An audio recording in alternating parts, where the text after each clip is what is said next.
কাজের পিঠে কি বলে কথা কোনা শুনে যান।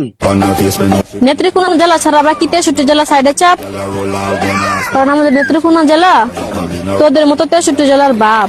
কে আফা বাকি 63 জেলার ছেলেরা কি তোমার পাট ক্ষেতের ভিতরে নিয়ে বইরা দিছিল? কি আবাসিক হোটেলে শীত খালি পাও নাই খাট কাঁপানোর জন্য, এই জন্য ফেসবুকে আইসা উল্টা পাল্টা ভয়েস দিতেছো? চিন্তা করো না, বাকি 63 জেলার ছেলেরা তোমার ভুট্টা ক্ষেতের ভিতরে নিয়ে মারা দিব। কি এতটুকু কি হয়েছে নাকি আরো দিতে হবে? এরপরে যদি কোনো জেলা নেয়া যদি বাজে মন্তব্য করে নেয়া, খারাপ ধরনের আচরণ নিয়ে ভয়েস দেস, তাহলে শুধু তোদের নেত্রকোনা না, আর নেত্রকোনারে ভালোবাসি।